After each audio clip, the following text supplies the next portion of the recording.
Fluminense acertou, vai acertar, né? Vai anunciar em breve, mas enfim, já tá tudo acertado de uma nova contratação. Gabriel Pirani, meio-campista do Santos, de 20 anos, aparentemente chega para poder suprir o Iago Felipe, né? Não é exatamente a forma como eu vejo o Gabriel Pirani, ou como eu vejo principalmente o Iago Felipe, né? Tão adiantado, mas o Diniz o vê mais adiantado assim. Bem, vou falar um pouco aqui nesse vídeo. O Felipe Noronha ficou de me mandar um vídeo do 20 anos. Eu tô gravando aqui enquanto ele tá gravando lá também, e aí aqui no meio a gente vai ver o vídeo que ele vai mandar também. Bem, mas eu nem me apresentei, né? Eu sou Gabriel Amaral, eu sou jornalista por formação, sou tricolor de coração. E esse vídeo aqui ele é patrocinado pelo OneFootball. Eu fiquei sabendo dessa notícia pelo OneFootball. Porque eu tava na igreja agora de noite, cheguei em casa, tal, sentei ele brincando com o Murilo, olhei o celular, abri o OneFootball pra ver algumas notícias do Fluminense e tava lá, Fluminense acerta empréstimo de Gabriel Pirani. Falei, quê? Do nada? Pois é, do nada, nem tão do nada assim. Baixa o OneFootball que você pode ter esse tipo de experiência com as notícias do Fluminense também. Foi do nada a contratação, né? Vamos admitir. Mas enfim, pra quem tem um OneFootball, foi pego de surpresa e não ficou sabendo em grupo de WhatsApp, nem nada disso. O link tá aqui na descrição e tem um QR Code aqui do lado. Seguinte, vamos lá. Sobre a primeira notícia, né, pra gente poder falar um pouquinho. Gabriel Pirani, como eu falei, 20 anos. A notícia foi divulgada inicialmente pela A Tribuna, né, que é uma publicação de Santos. Foi confirmado por vários sites, GE, Lancenet, UOL, enfim, sites que fazem apuração própria também confirmaram. É o empréstimo. O Fluminense, a matéria do Lancenet, tem a matéria do GE, tem a matéria do UOL, tem a matéria do Lancenet, mas a do Lancenet é quem traz mais alguns detalhes que não tem nas outras. Do Fábio Lázaro, do Rafael Oliva e do João Santana. São os 3 repórteres ali, um de Santos, um de São Paulo e um do Rio de Janeiro, que fizeram essa matéria.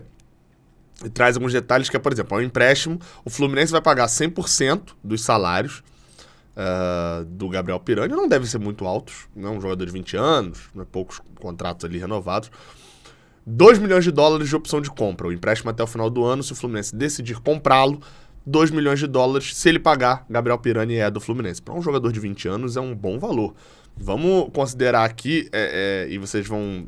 Eu quero ouvir a análise do Noronha ainda, mas eu tenho a impressão de que a gente está contratando... Pô, isso vai parecer muito ruim, cara. Isso inicialmente vai parecer muito ruim, tá? Mas eu tenho a impressão de que a gente tá contratando ali, tá pegando por empréstimo, é o Grêmio pegando o Gabriel Teixeira por empréstimo. Só que o Gabriel Teixeira a gente já sabe o final da história, né? Não vingou isso tudo assim, tem a relação péssima com a gente e tal. Então eu espero que o final da história não seja assim. Mas é um modelo semelhante, né? Do tipo... É o empréstimo, 2 milhões de dólares, 10 milhões de reais para um jogador de 20, 21 anos. É um valor legal, assim, um valor normal aí dentro do futebol brasileiro. A gente viu agora recentemente o Iago Felipe sendo vendido por esse valor, né? O Iago Felipe é um jogador de 28 anos. Então, acho que a opção de compra tá justa, assim, pelo valor que é. As matérias também dizem que a negociação avançou nos últimos dias. Diniz já trabalhou com o Gabriel Pirani e elogiou muito ele, acho que o Noronha deve falar disso. E como eu falei, isso é uma reposição ao Iago Felipe. Eu acho que o Diniz considera isso, mas eu acho que no fato ali não é. Mas antes de rodar o vídeo do Noronha aqui, eu queria falar uma questão que eu já recebi no WhatsApp, saltando os olhos, uma coisa. E aí por quê? Olha só. Chegou no WhatsApp bem assim, ó. São muitas coincidências. O Fluminense comprou o Guga, do Bertolucci. Comprou Lima, do Bertolucci. Trouxe esse Giovani que ninguém conhecia, tava sem clube. É do Bertolucci. Na verdade, errado, não tava sem clube, ele tava no Ajax. Empresta o John Kennedy pro clube cuja SAF é gerida pelo Bertolucci. Não é exatamente a SAF é gerida, o Bertolucci é um dos donos mesmo. E agora traz esse Pirani, reserva do Santos, que é do Bertolucci. O empresário do Diniz, Bertolucci. Maior empresário credor do Fluminense, que o Fluminense deve, Bertolucci. Deve ser loucura da minha cabeça. Cara, as pessoas acham que o futebol não é um mar de rosas. E isso é importante eu dizer isso daqui, porque eu sei que muita gente vai entender errado. Por uma falta de entendimento, talvez, do que é o futebol. E eu também entenderia errado há uns 5, 6 anos atrás. Eu queria muito que o futebol fosse só sobre mérito, só sobre negociações e tal, mas não. E sabe o que me alertou isso? Por isso que eu tô falando 5, 6 anos. Quando o Fluminense foi contratar Robinho e o Richard veio junto. E aí eu atinei e falei, cara, realmente, né, o futebol é um meio como qualquer outro em relação a negócio. Que olha só, eu vou facilitar a sua vida se você fizer aqui uma parada pra mim também. Leva o Richard junto, dá uma moral pra ele, dá uma chance que esse cara vai render. E no final das contas o Richard rendeu muito mais do que o Robinho, nesse caso. O Fluminense hoje, eu abri uma matéria aqui do Esporte Tudo. É baseada no Transfer Market e tal, mas enfim, né? Enfim, vocês vão entender. Acho que é uma matéria exemplificando aqui os maiores empresários do Brasil. Os empresários de futebol brasileiro, né? Talent Sports, que é do Paulo Pitombeira. Vocês estão vendo aí na tela, né? Pra quem tá com a tela aberta aí.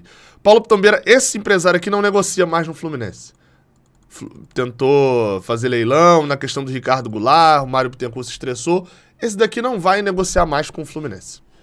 Entendeu? Então assim, esse daqui, pode procurar aí, Talent Sports, se o jogador já não tiver no Fluminense, dificilmente ele vai vir. Sei que tem um outro sócio.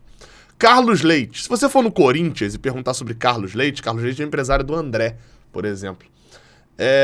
Você vai ver que a torcida do Corinthians diz que o Corinthians só tem jogador do Carlos Leite, a crítica, etc. Ele é empresário de grandes jogadores como Talisca, o Paulinho, que acabou de vir, inclusive, pro Atlético Mineiro. Essa matéria é um pouquinho antiga. Elenco Esportes. A Elenco Esportes é Fernando Garcia e Guilherme Miranda. A Elenco botou alguns jogadores também no Fluminense, tinha jogadores no Fluminense também negociou. Você vai descer para TFM Agents, que é do Frederico Pena, né? Frederico Pena, que é um dos principais caras ali dessa empresa. Essa empresa é a dona do Vinícius Júnior, do Gabriel Martinelli, do Emerson Royal, do Tottenham, mas também ela é dona do Marrone, também. Também é agenciado pela TFM, tem jogador no Fluminense. Juliano Bertolucci, você vê que o Eduardo Duran nem apareceu aqui nisso daqui, né? E há pouco tempo atrás era, Fluminense só tem jogador do Uran, Fluminense só tem jogador do Uran, é pelo Uran, isso com certeza tem. E aqui agora tá o Bertolucci, que é o cara que mais tem jogadores de todos, aqui ó, pegando pelo valor de mercado do Transfer Market, vocês sabem que eu acho isso bem idiota, mas o Transfer Market serve pra um ponto bom, que é ver os jogadores do Bertolucci. O Bertolucci tem jogadores desde o nível do Davi Luiz em final de carreira, Léo Santos, lembra do Léo Santos? Eu lembro, não gostaria de lembrar. Tem jogadores como Guga, como Caio Jorge, que era do Santos, como Guilherme Bissoli, Gabriel Pirani, Kaique, zagueiro, que acho que também era do Santos, Oscar, Andrei, David Neres, Roger Ibanez, Gabriel Magalhães, Bruno Guimarães, família Guimarães. Não, Guimarães e Magalhães. Marquinhos e até jogadores também que ninguém conhece, como era o caso do Cleiton, zagueiro, do Igor Gomes, que é do Internacional, do Cleiton, que é da base. Então assim, ele tem muitos jogadores, muitos jogadores. Então ficar nessa discussãozinha de jogadores agora, é porque é relação, cara. O nome disso é relacionamento com o empresário. É uma merda. Eu gostaria também que o Fluminense tivesse ligado pro Santos, o departamento de scout do Fluminense tivesse identificado já alguns nomes, como tem identificado, eu falei que eu já fui lá na sala deles, já olhei as situações, e eles têm lá nomes, tem 10 nomes por posição, mais um monte, um calhamaço de papel com estatísticas de cada um, já tem isso. E aí o Fluminense vai olhar, quando vai fazer uma contratação, atualmente o Mário Bittencourt, o Paulo Angione, o departamento Fred, tem uma boa relação com quem? Com o Bertolucci. O Fluminense já olha lá, ó, o scout tem aqui, ó, 6 nomes selecionados para substituir o Iago Felipe. Pô, o Pirani é do Bertolucci. Então, pô, a gente tá com a relação boa com ele vai facilitar o negócio lá com a gente, consegue negociar bem com o Santos. E não sei o quê. Infelizmente funciona assim. Infelizmente é assim que funciona. Sabe o que o Fluminense poderia fazer? Falar, não farei nada com o empresário. Não ia trazer ninguém. A merda é essa.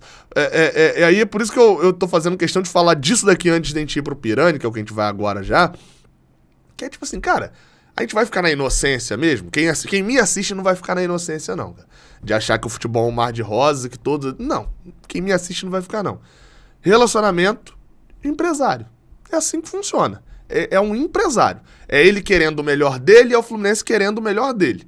Então, assim, é o Mário Bittencourt querendo trazer o melhor jogador possível pro Fluminense e é o empresário querendo empurrar o jogador dele pro melhor lugar possível. Pro Gabriel Pirani é uma merda tá no Santos atualmente. Ele é reserva, foi emprestado ano passado. Pro Fluminense, talvez seja um jogador interessante. Como era aquela questão, e aí, assim, isso fica uma ladainha de internet que eu acho raso demais pra gente discutir. Eu gosto de discutir jogador bom e jogador ruim. Quando o Iago Felipe é contratado, eu acho uma boa. Ele era do Duran. Quando o Danilo Barcelos é contratado, eu acho uma merda. E tem vídeo meu aqui detonando isso tudo aqui. Eu acho uma merda. Por quê? Porque ele era Duran? Não, porque ele era uma merda. Ele era o terceiro reserva do Botafogo. Foi melhor até do que eu esperava. Não resolvia o problema da lateral esquerda como não resolveu. Mas foi até um pouco melhor do que eu esperava, porque eu não esperava nada. Então assim, não vamos reduzir o debate a isso. Beleza? Agora vamos pro vídeo do Noronha. Bem, sendo assim, vamos pro vídeo do Noronha. Noronha, pra quem não conhece, é do canal Eu Vim de Santos. Já apareceu aqui algumas vezes. Recentemente bateu 100 mil inscritos, né? O primeiro canal do Santos a bater 100 mil, assim como eu fui aqui o primeiro canal do Fluminense a bater 100 mil inscritos. Noronha é parceiro, sempre dá moral aqui pra gente e é referência no assunto Santos, então vamos ouvi-lo sobre o Gabriel Pirani. Inclusive, eu sei algumas coisas do Gabriel Pirani justamente porque eu acompanho o canal do Noronha. Então, recomendo você também ir lá se inscrever. Vamos ouvir. Eu acho que eu tenho que botar o áudio aqui. Isso. Apertar o botãozinho e botar o áudio pra gente poder ouvir o Noronha. Salve, jovens torcedores do Fluminense. Gabriel Pirani tá se deixando na Vila Belmiro e colando em Laranjeiras. Honestamente, não acho que seja uma contratação, que seja por empréstimo, enfim, uma chegada que mude a vida do Fluminense, nem positivamente, nem negativamente. Claro, posso estar errado, mas acho que não muda muita coisa, sendo bem honesto. O Pirani teve suas principais chances no Santos com o Fernando Diniz, o que explica claramente por que esse empréstimo tá rolando. Diniz deu muita chance para ele, sempre na meia, sempre caindo bastante pro lado esquerdo. O Pirani tem essa tendência de cair pro lado esquerdo, mas o Diniz enxergou alguma coisa nele que honestamente nenhum outro técnico do Santos enxergou. Eu acho que é um jogador que não muda a vida de ninguém. Eu acho que é um jogador que não teria espaço no Santos porque era um time, segue sendo na verdade, que necessitava muito de um meia, tanto que o Lucas Lima e o Daniel Ruiz, colombiano, que jogou no Milionários contra vocês recentemente, foram contratados. Queríamos o Daniel Ruiz, né? Na época todo mundo falou, eu falei, olha, o preço não é muito bem esse e tal, enfim. Mas gostaríamos, né? E o Santos pegou ele por 4 milhões de dólares, que eu tô vendo aqui o valor estipulado segundo o R7. Mas pelo que eu vi aqui é meio que isso. Empréstimo junto ao Milionários, com opção de compra, 4 milhões e meio de dólares, o Diário do Peixe deu. 4 milhões e meio de dólares pra gente ia ser pesado, né? 4 milhões e meio dá quase 25 milhões de reais. 2 Iagos Filipes ia ser pesado de pegar. Mas é importante falar antes aqui do que o Noronha já tá falando. Tende a cair muito pela esquerda, mas eu acho que essa questão do lado do campo acho que vai variar muito com o Diniz, né? Esse negócio do lado, a gente vê um Keno por várias vezes vindo pra direita também, é um jogador que abre mais pela esquerda, mas era notório, né? Esse ponto do que ele mais jogou, o ano que ele mais jogou foi justamente com o Diniz, etc. É o motivo do Diniz estar trazendo ele, né? E aí tinha os meninos da base, como o Ivonei, o Miguelito e o Pirani. Só que o Pirani não conseguiu render. A primeira impressão que eu tive com o Odair Hellmann, velhíssimo conhecido de vocês, não ia curtir o Pirani, foi no primeiro jogo treino dessa temporada. Eu tava lá, o Santos jogou contra o São Bernardo, que é um time da terceira divisão do Campeonato Paulista, e o Pirani entrou no segundo tempo de ponta, e ele é meia, e foi o único substituído durante esse segundo tempo. Depois ele só jogou uma partida, eu honestamente nem lembro qual jogo foi, nesse ano com o Odair, são 11 jogos o Odair, ele entrou em campo em 1 no final do segundo tempo, e pouco rendeu também, sempre caindo para a esquerda. Tendo essa... Eu também não lembro qual foi o jogo que ele jogou, mas tá aqui aberto aqui na frente. Aí eu fui ver, ele entrou 3 minutinhos contra o Água Santa e entrou 22 minutos contra o São Bento. Foram os 2 únicos jogos que ele jogou. São 2, não são únicos, né? Mas enfim, são os 2 jogos que ele atuou pelo Santos. Esse ponto que ele falou, a gente lembra muito isso de Odair, né? Ou você é ofensivo demais para se tornar ponta, ou você é defensivo demais para se tornar volante. A parte do meia, do camisa 10, não existia com o Odair Hellmann. Tive por várias vezes um time construído com o Nenê por ali, ou com o Nenê aberto na ponta para poder botar um terceiro volante por dentro também e adiantar o Iago Felipe, né? A gente sabe como é que funciona o Odair. Com o Diniz, faz mais uma lógica, né? A tendência de cair para esse tempo, e pouco rendeu também, sempre caindo para a esquerda. tendo essa tendência de cair para a esquerda. Num time que precisa de alguém centralizado como o Santos, ele não conseguiu convencer o Odair, como não convenceu ano passado nenhum dos técnicos, que acabou sendo emprestado para o Cuiabá, né? Ele acabou de voltar para o Santos.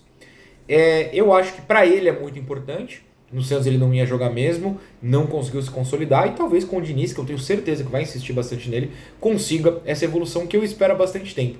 Tem uma coisa que eu gosto muito no Pirani, que é o seu domínio. Parece uma coisa boba, mas olha só. Ele domina pra frente, a bola chega e ele já tá virado pra frente e avançando. A partir daí ele parece com alguma dificuldade. Não é exatamente um grande condutor de bola, não tem muita visão de jogo, mas tenta o drible, tenta sempre jogar pra frente. É algo que vocês vão ver. A bola chegou no pé dele, ele já girou o corpo, já foi pra frente. Muito jogador aqui no Brasil não tem esse talento, o Pirani sempre busca fazer isso. Mas honestamente, eu acabei de falar e vou repetir. Não acho que mude a vida de ninguém. Pode ser um jogador interessante, pode agradar vocês torcedores, mas pode cair no esquecimento rapidinho. Acho que o Diniz vai insistir muito, pontuo isso novamente, acho que ele vai insistir muito no Pirani, como insistiu quando estava em Santos. Inclusive, no jogo que o Diniz é demitido do Santos, que é contra o Cuiabá, na última rodada do primeiro turno de 2021, o Santos perde 2-1 com o gol do Pirani. Ele estava em campo com o Diniz, mas não conseguiu a sobrevivência do técnico. Honestamente, já falei isso aqui anteriormente, no Santos ele merecia cair, no Flu, obviamente não, tá muito bem. Mas é isso. Vou pausar aqui pra fazer mais um comentário, então, dentro do que o Noronha falou. Esse negócio de dominar pra frente, não ser um ótimo condutor de bola, não ter uma ótima visão de jogo, mas ter essa agilidade. O Fluminense, por várias vezes, precisa disso, né? Esse domínio pra frente, a visão de jogo vai fazer falta. A condução de bola, menos, porque o Fluminense normalmente não joga com um longo espaço pra percorrer dentro do campo, né? Isso normalmente acontece com os times, inclusive o próprio do Odair, né? Se você parar a pensar, faz sentido ele não funcionar com o Odair, que era um time que às vezes abaixa a linha pra poder sair em velocidade, com toques rápidos e conduzindo a bola em velocidade. Mas tem um ponto que o Noronha falou que é relevante. Ele não vai mudar a vida de ninguém. Eu vou voltar nisso no final do vídeo, porque eu acho que ele tá terminando já. Acho que o Pirani é neutro. Não muda a vida positivamente e não vai estragar o time também. Gosta de jogar pra frente, sempre tenta avançar, mas honestamente, falta aquele senso de decisão, seja com a visão de jogo para um passe, seja com um chute. Isso ele nunca entregou. Entregou tão pouco, na verdade, assim, sem grandes falhas, mas entregou mesmo tão pouco, que eu não tenho nem muito mais o que falar, tá certo? Tamo juntasso. Valeu, Noronha. Agradeço. Vá lá, pesquise o Ouvinte Santos, se inscreva no canal dele. Gabriel, mas não torço pro Santos. Dá moral. O cara dá moral pra gente, você dá moral pra ele. E você vai gostar dos vídeos dele. Ele acabou de lançar um vídeo, inclusive, que é um vídeo que eu queria gravar. Um vídeo desse aqui. Vou copiar o Noronha depois, talvez. Que é do tipo, você não precisa concordar comigo, alguma coisa assim. Por que você não precisa me odiar por gostar de um jogador? E o inverso, né? Porque você não precisa me odiar por não gostar de um jogador que você gosta. É bom, vá lá ver esse vídeo e comenta Vim pelo Raiz Tricolor. Eu nem assisti ainda, mas você vai gostar, mas a ideia é boa. Cara, não vai mudar a vida do Fluminense. Acho que o ponto é esse. E eu vou ser sincero aqui. Não é pra mudar a vida do Fluminense. Se o Fluminense dependesse... A gente não tá mais na época em que o Gabriel Pirani ia chegar pra mudar a nossa vida. Acho que esse é o ponto. Graças a Deus. Graças a Deus. 2019, Gabriel Pirani, rei no Fluminense. 2018, ele jogaria sentado com um trono no meio de campo. Não o trono. O trono de rei, mesmo a Vera. Hoje não é. Hoje tá chegando pra compor o elenco. E aí, se a gente considerar que tá substituindo o Iago Felipe hoje, o Iago Felipe compõe elenco também. Quando eu reclamei da saída do Iago Felipe, achei uma boa venda, achei o negócio todo bom, mas reclamava falando, olha, a gente pode... Deixa eu tirar o... A gente pode sentir falta de um elenco mais robusto ao longo do ano. A gente vai ter Alexander e Lima no banco, além de Felipe Melo, mas para essa função um pouco mais à frente, Alexander e Lima. Tem Giovani e Arthur, que são duas incógnitas para essa temporada. Então, você traz um jogador, querendo ou não, né, com os elogios e críticas do Noronha, tá indo pra sua quarta ou quinta Série A, né? Ele é um jogador que já jogou, ó, vamos ver, 20 anos... Não, quarta ou quinta eu exagerei. Mas, ó, ele jogou 2020, ele joga um jogo só, mas 21, 60 jogos em 2021. Aí em 2022 joga pelo Santos, mas joga pelo Cuiabá também. Tá indo pra sua terceira Série A. Eu dei uma exagerada no quarta ou quinta, né? Mas é porque em 2020 ele tem um jogo, que é a última rodada. Então é isso. Ele tá indo pra sua quarta Série A, mas ele só jogou um jogo em 2020. Então, assim, é um jogador que, pô, querendo ou não, tem uma experiência maior do que alguns jogadores da idade dele. Isso é um fato. E a gente não tá esperando um jogador que vai resolver os problemas do Fluminense. A gente tá esperando um jogador que vai compor o elenco. O Diniz pode utilizá-lo, enfim, dentro de uma lógica ali de necessidade também, de utilização, de rodagem. É aquele ponto que eu falo, não é o Ganso que vai ser titular em 33 partidas das 38, que a gente espera que seja titular, não é o Germancano. Quando a gente fala dessa região do meio de campo, tirando aqui o Germancano da conta, a gente fala dessa região do meio de campo, a gente espera mesmo, cara, é o padrão que o time titular do Fluminense nessa região tenha no ano, André, Martinelli, Ganso e Arias. Se esses 4 não forem titulares, algum problema deu. Talvez o Martinelli seja o elo mais fraco. Algum problema deu. Mas, ao longo do campeonato, você vai ter suspensão, lesão. Lesões bobas. Mas pode ter, perde 2 jogos e tal. Você vai ter substituição. E substituição enquanto tá lesionado, então sai o André, o titular vai ser o Felipe Melo, ou vamos por um exemplo mais factível, né? Sai o André, aí o Martinelli vem pra primeiro volante e o Lima vira titular. Tá bom, você tem que substituir, tem que entrar o Alexander. Tá, mas e quando o Ganso sair? Você vai botar o Giovani vem numa sequência ruim. O Arthur tá com a seleção. Você tem opções. Ou então, você vai botar o Giovani? Não, o Giovani tem uma batida boa pro gol, mas você bota o Pirani, que o Pirani tem uma forma de jogar. Entendeu? Você vai ter opções. O Fluminense precisa ter opções ao longo do ano, que foi o que faltou no ano passado no jogo contra o Corinthians. Nonato sai no meio do ano do nada.